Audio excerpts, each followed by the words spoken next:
Olá! Hoje a gente vai falar de Jane Fonda em 5 atos, mas antes você tem que se inscrever no canal, me dar like, compartilhar, comentar, falar para os amigos, ativar o sininho, se inscrever. Já falei se inscrever, né?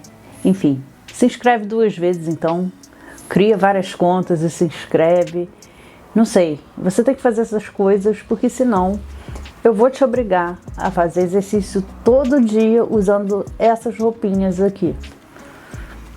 Aí eu quero ver só o que tu vai fazer.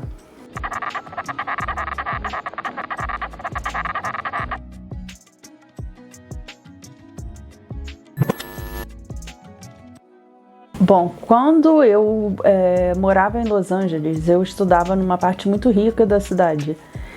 Eu só estudava lá, não morava na parte rica não, tá? Eu morava em Hollywood, que apesar do nome, não tinha nada de tão legal assim. E eu dirigia o meu carrinho velho, caindo aos pedaços, para aula. E eu passava pela Sunset Boulevard, que é uma avenida muito famosa, né?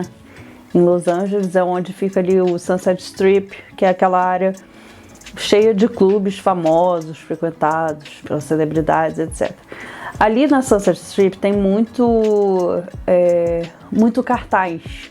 Aliás, em Los Angeles todas, assim, mas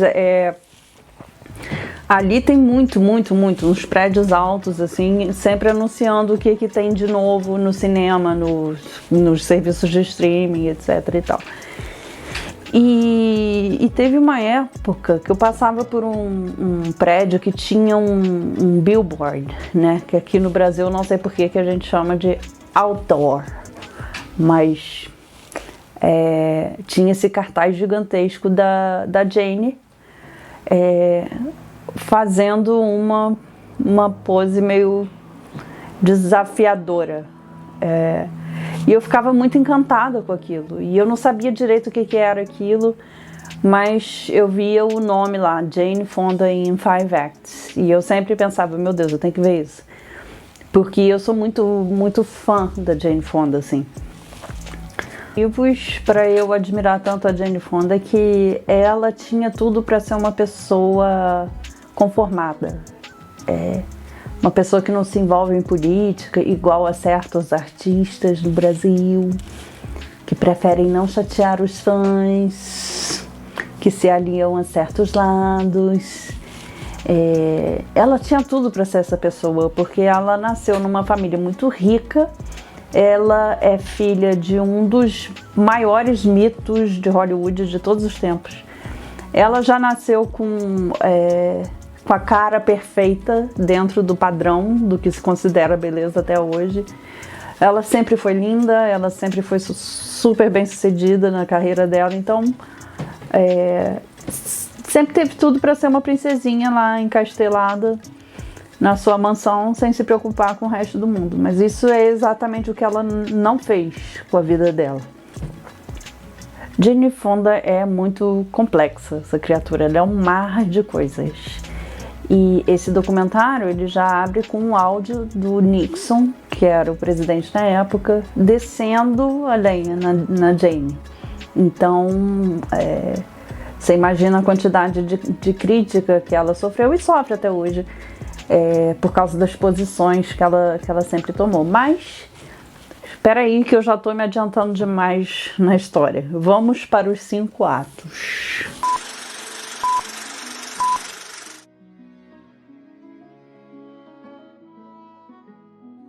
O Henry Fonda, o pai da Jane, foi um dos maiores atores de todos os tempos. Mesmo, assim, ele fez um dos filmes que eu mais amo na vida, que Era Uma Vez no Oeste, que é um filme lindo, divino.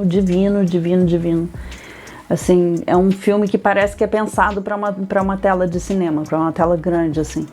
É uma cinematografia surreal de bonita. Tem trilha sonora do Ennio Morricone, que era um mito das trilhas sonoras de cinema, né? E é um filme de Velho Oeste, mas também assim daquele subgênero que na época se chamava de Western Spaghetti, porque eram filmes que na maioria das vezes eram produzidos na Europa.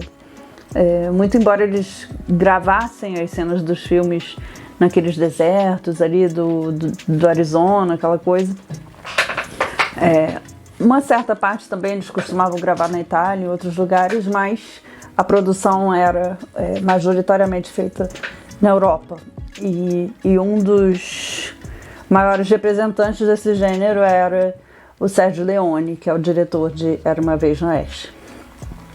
Ele também fez outros, assim, vários filmes importantes, 12 Angry Men, que é basicamente passado dentro de um cenário só, porque são os jurados que decidem o destino de um homem. É muito bom esse filme. É impressionante como ele consegue se segurar ali basicamente no diálogo, esse filme. Enfim, ele teve uma carreira genial.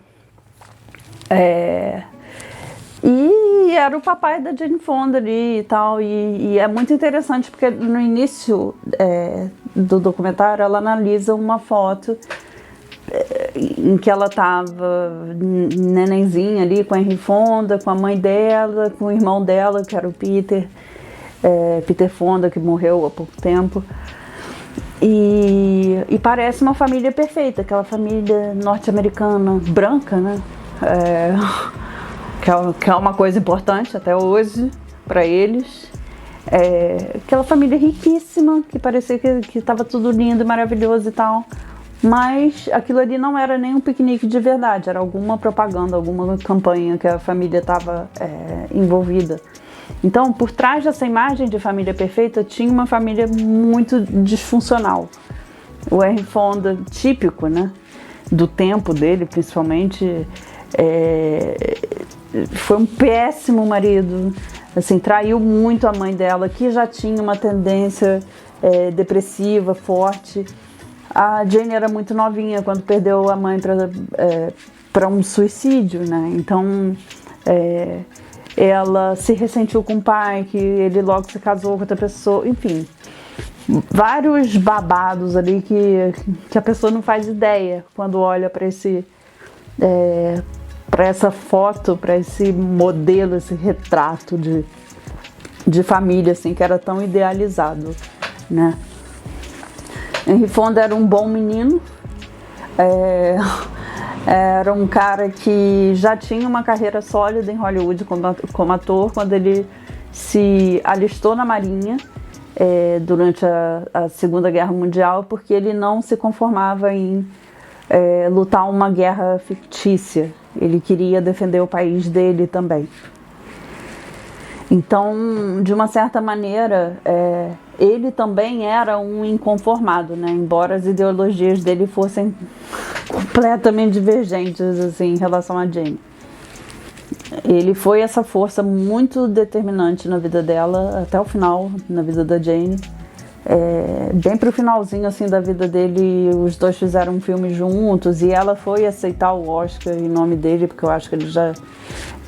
Eu não lembro se ele tinha acabado de morrer ou se ele já estava muito doentinho, não tinha muita condição, assim, de receber o Oscar, mas...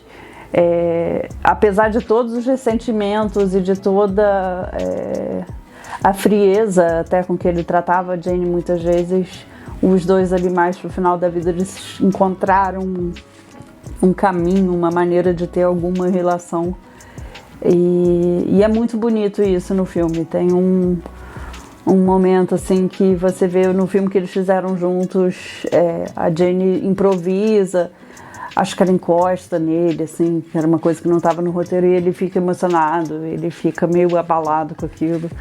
É bem legal, assim, é muito complexa essa relação de pai e filho, que ia ser muito, de novo, né, muito determinante, muito dominante também na vida dela. Determinou não só a escolha de carreira dela, como também várias decisões emocionais que ela ia tomar dali pra frente, como a gente vai ver. Aliás, gente, pelo amor de Deus, eu já disse isso aqui no vídeo da Margaret Qualley, eu vou falar de novo, assim, eu sou muito a favor de nepotismo quando a pessoa tem talento, a pessoa beneficiada com o nepotismo, tá? Tá bom? Fernanda Torres. Você viu a Fernanda Torres? Totalmente drogada.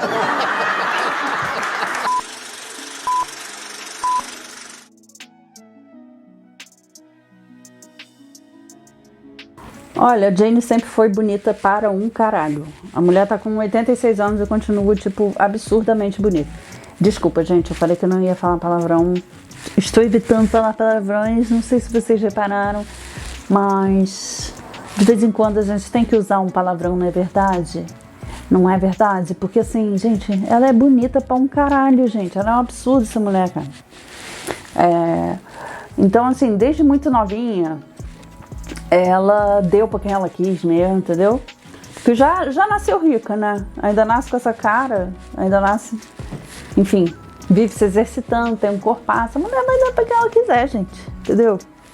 Aí ela resolve se casar com quem? Com Roger Vadim. Nem sei se eu tô falando o nome desse homem certo, gente, mas assim... era um cara que fetichizou... Tô falando essa palavra certa? Não sei. Qualquer coisa vocês me corrigem aqui na conjugação desse troço. Mas ele fetichizou, ele erotizou, ele usou e abusou da Dona Jane o quanto ele pôde. Porque ele era um diretor da Nouvelle Vague, ele era um diretor consagrado lá na França. E o que ele resolve fazer quando ele tem a Jane na mão? Barbarella, né? Que foi, assim... Eu acho que todo menino que já foi punheteiro um dia sabe o que é Barbarella, porque eu sei que eu cresci nos anos 90 e os meninos da minha sala falavam desse filme, tá? Assim, é um soft pornzinho, assim. E foi uma gravação meio traumática pra Jane, assim. Eu não vou entrar em detalhes, mas ela conta lá. Vai ver o filme que você vai ver. Mas ela lá, lindíssima, fazendo aquele filme e tal... Tava na mão desse cara e o cara simplesmente... Cara, ele deu uma... de menininho da São Salvador, aquele boy desconstruído, aquele esquerdomacho que tu já pegou na vida, que eu sei, que te convenceu que, tipo, monogamia é coisa de burguesia, é coisa careta, é um conceito assim, sabe? Ele fez meio que isso, assim. Meio que obrigou a Jane a aceitar que ele comesse geral também, entendeu? E, cara, eu sei que no final, assim, da relação dos dois, ela também já tava entregando os pontos, já tava saindo lá com os boys dela também, né? Diz que quando ela fez Cult, que deu o Oscar pra ela, eu não sei se eles já estavam começando ali a se separar, já estava começando a desmoronar o casamento dos dois, mas ela contracenava com o Donald Sutherland, que era outro gato, né, nessa época, e os dois namoraram e tal. Mas diz que foi uma traição da Jane, amiga, mas assim, bem colocado esse chifre, tá? Tá certa, Jane. Enfim, o fato os dois já estavam separados há 2 anos. Ela assinou o divórcio. Ai, Jane, te amo. E 3 dias depois de assinar o divórcio, ela se casou com o segundo macho lá. Que ela casou, segundo marido. Que vem a ser nosso ato 3.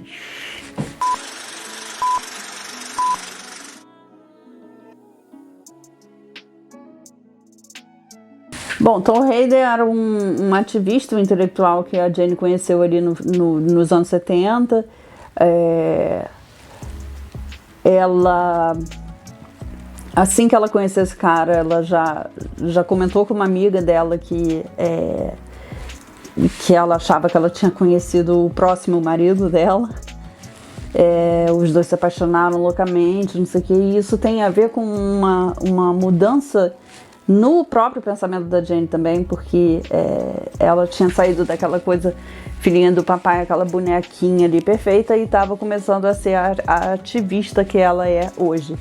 Então fazia muito sentido que ela se casasse com um intelectual naquele momento. A Jane já tinha uma filha com o Vadim, que é uma filha com quem ela tem uma relação muito conturbada até hoje. É uma coisa que foi complicada, essa maternidade aí para ela. Mas ela engravidou agora do Tom Hayden. E aí, quando ela engravida, os dois resolvem se casar, porque ela queria falar de guerra no Vietnã, mas ela queria ser levada a sério quando ela falava dessas coisas. E eles perceberam que eles seriam muito criticados se eles não se casassem, ela estando grávida. Então, assim, um motivo super romântico para casar, né? É esse. Você tem que ser prático, né? Os dois ficaram casados um bom tempo e eles viviam ali uma relação de privação dos bens materiais, que foi a primeira vez que isso aconteceu na vida da Jane. Vamos lembrar sempre, ela já nasceu riquíssima, tá? Então, assim, mas para mudar o mundo, eu preciso abrir mão de certas coisas. Então, assim, ela comenta, né? Já nessa época, assim, anos 70, 80, já era muito comum você ter lava-louças em casa, né? A maquininha de lava-louça. E o Henry Fonda ficava chateadíssimo, revoltado com ela, porque ela não tinha lava-louça em casa, entendeu? Assim, ela realmente abriu mão de todo o conforto quando ela casou com esse cara. E eles passaram por esse monte de privações. O filho dela, acho que comenta que até os 13 anos, os aniversários dele eram basicamente para arrecadar fundos para as causas que eles defendiam e não sei o quê. Até que, no início dos anos 80, ela teve a brilhante ideia, de fazer a coisa que ela mais sabia fazer na vida, além de atuar, que era se exercitar. E com o advento de uma tecnologia novíssima, chamada VHS, que se você tem 30 anos ou menos, com certeza você não passou por isso, mas eu passei, ela montou um programa para as pessoas se exercitarem em casa, e isso vendeu, meu amigo, igual água. Assim, apesar de finalmente estar entrando dinheiro, a Jane usou toda a grana, todo o lucro para as causas que ela apoiava. Então, todo o dinheiro dessas fitas ia para as associações, para as coisas lá que ela fazia parte. Ela também escreveu um livro de boa forma e tal, que ficou entre os best-sellers assim, do New York Times durante 2 anos. 2 anos. E apesar dela não estar embolsando essa grana, o ego do macho é uma coisa muito séria, né? O ego do macho é uma coisa muito séria. O pobre coitado lá do homem, que já tinha publicado não sei quantos livros, se sentiu apagado, né?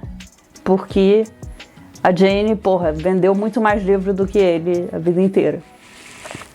Amigo, não casa com estrela de Hollywood, então. O que você foi fazer, amor? Por que você não casa com uma professora? Né?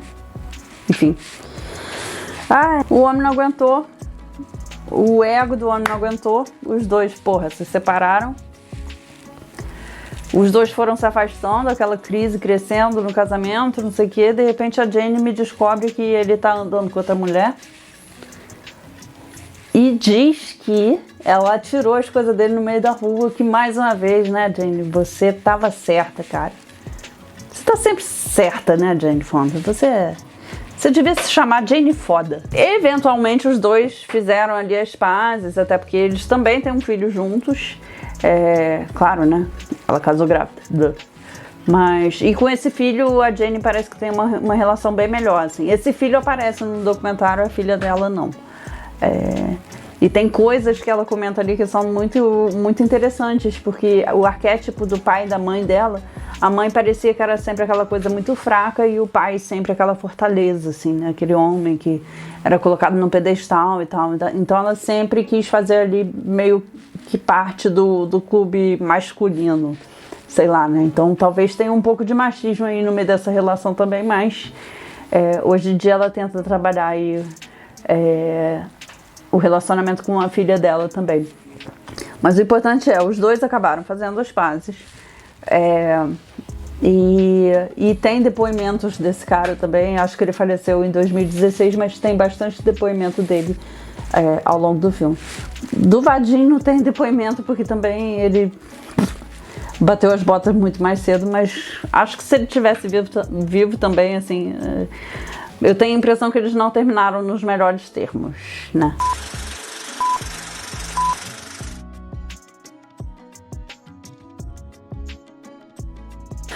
Ai, do lixo ao luxo, né, amiga? A Jane me saiu de um casamento que ela tinha aberto mão de tudo em nome do macho lá. Ai, pra quê? Pra um bilionário, um dos fundadores da CNN, um magnata, que ficou completamente apaixonado por ela, assim. Já o primeiro contato que eles tiveram, parece que ele já queria casar com ela, entendeu? Deu o mundo pra ela, mas fez uma coisa bem escrota, que foi impedir a Jane de trabalhar. Mas também ela concordou, né? Se alguém quiser pagar as minhas contas aí também, eu tô aceitando. Ouviu, Rafael? Tinha se separado do Tom Hayden, acho que em 89, ela se casa com esse cara em 91, os dois ficaram ali 10 anos juntos. Eles se separaram em 2001 e ela sempre diz que ele é o ex-marido preferido dela, assim. Inclusive no documentário tem um momento que ela vai até o rancho dele, sei lá, a fazenda, lugar lá que esse homem vive hoje em dia. E passa lá um dia com ele, andando a cavalo, não sei o que, tipo, ela ama esse cara. Os dois têm uma relação muito boa. E me dá a impressão de que se ele pudesse estar com ela até hoje, ele estaria, se isso só dependesse dele, assim, porque pelos depoimentos, pelas coisas que ele diz, é essa a impressão que eu tenho. Mas os dois começaram a se estranhar. A crise no casamento dos dois começou quando ela se converteu ao cristianismo, aleatoriedades, e ela não contou para ele, parece. Ele foi se irritando com isso, e ela também, ela foi se cansando de ter que ser sempre, ter que se dedicar a esse cara 100% do tempo e tal. Porque isso é a definição de amor dele, e ela diz que isso não é amor, isso é, sei lá, babysitter, sabe? É você, ficar cuidando da pessoa, não faz sentido isso pra ela, né?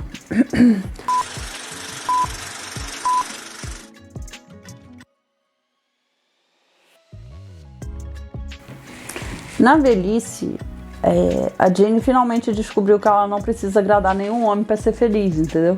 Nem o pai, nem marido, nem ninguém. E isso é muito interessante, porque, de novo, assim, vamos falar da idade dessa mulher que tem 86 anos. Se é massacrante até hoje pra gente, a gente se bastar, né?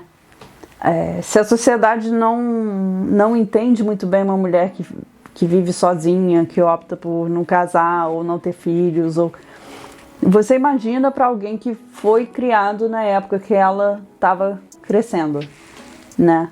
Então é fenomenal, porque mais uma vez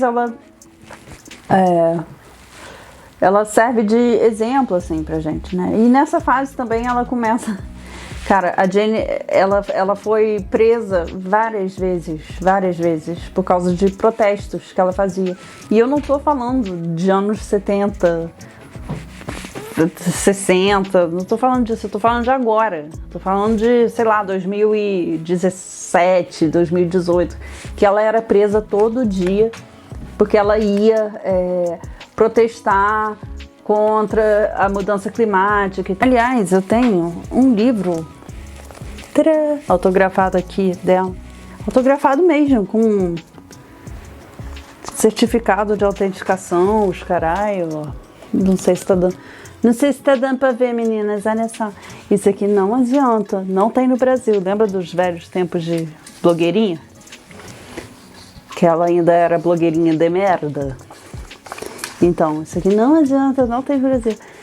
Mas, e não foi muito caro não, tá? Eu tô tirando só onda aqui, mas não foi nada absurdo. E mais uma vez, né, Jane, perfeita, maravilhosa, todo o lucro que ela tirou disso aqui foi pro Greenpeace. Então ela anda muito preocupada com as questões climáticas e tal, mas ela percebeu que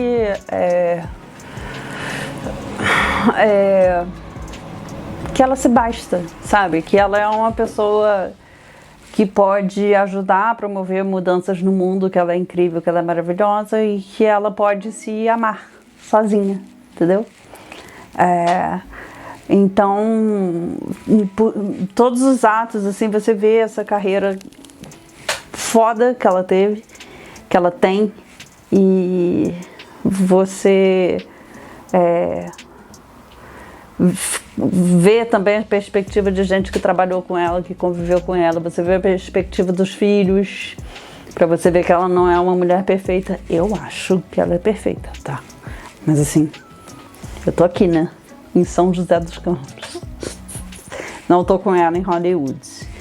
Mas é isso. Eu recomendo demais que você veja e que você conheça o trabalho dessa mulher.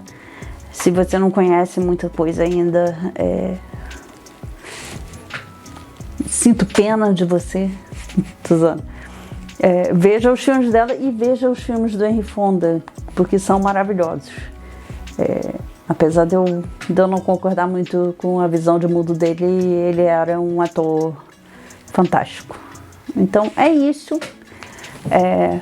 Espero que você tenha gostado do vídeo. Espero que você tenha curtido. Se você não curtiu, cala a boca, tá? E até o próximo vídeo.